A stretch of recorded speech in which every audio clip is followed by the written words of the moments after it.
Remember when video games were extremely edgy and over the top? Yeah, me too. Some of my all-time favorites were from that era. Just look at Shadow.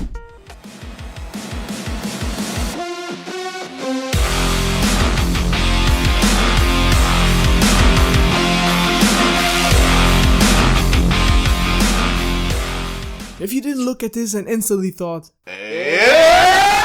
you were probably born after Fortnite was released. When I first saw this, I was shook. I had never seen something so badass. I mean, how could I?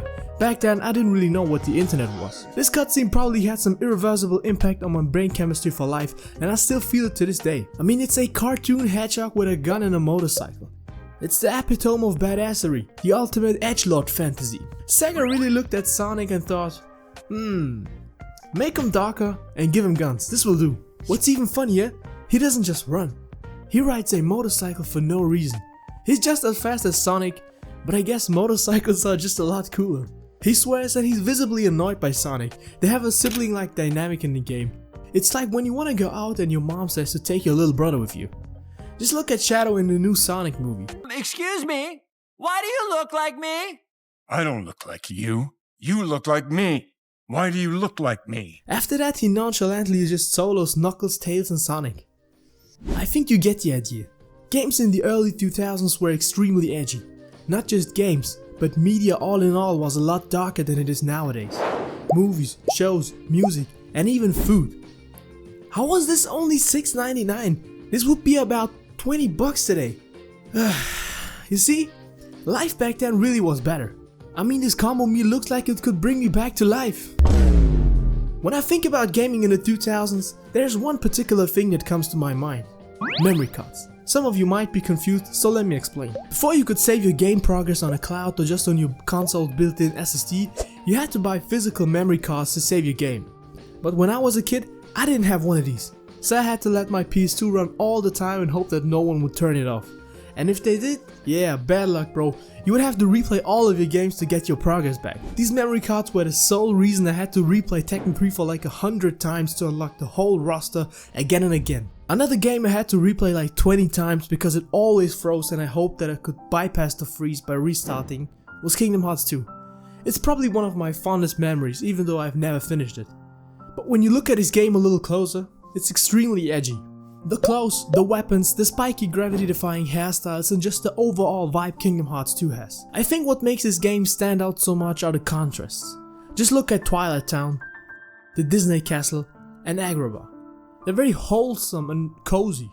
In contrast, look at the world that never was, Hollow Bastion and the Underworld.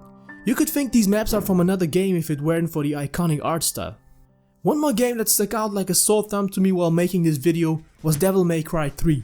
Even though I have never really been a fan of Devil May Cry and honestly never bothered to play the games, I came to the realization that Dante is probably the biggest edgelord of the 2000s. Just look at his drip. What's even edgier is the intro. Cut my life into pieces, this is my last resort. Suffocation, no breathing, don't give a fuck if I cut my own bleeding.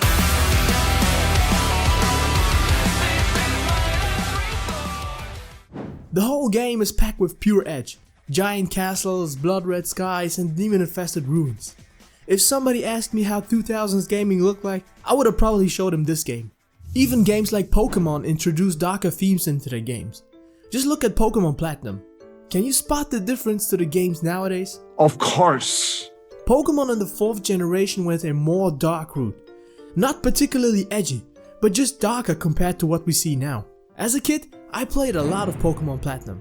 And one scene that still scares me to this day is when Giratina first appears.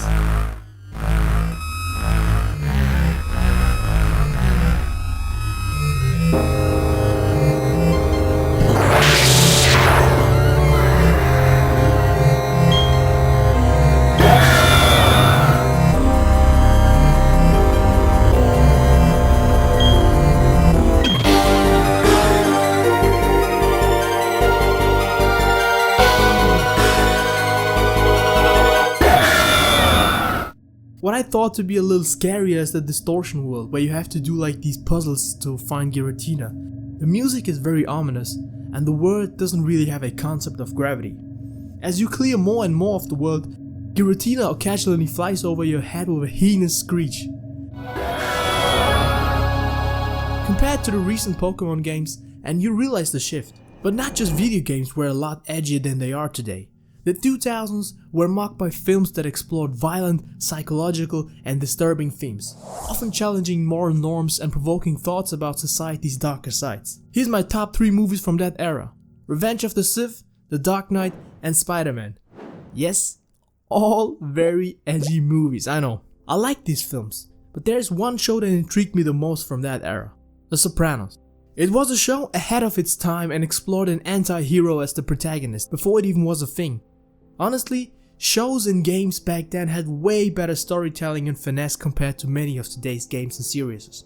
Similarly, the music scene experienced its own evolution. Linkin Park was the peak of edginess during their prime, with tracks like Number in the end. I'm sure you've all heard of them, but do you guys remember when there was this weird phase on YouTube where they had like Movie Maker Dragon Ball Z AMVs and every AMV was like very pixely and they had this copyrighted music from Linkin Park or Evanescence or Skillet? Yeah, really good days.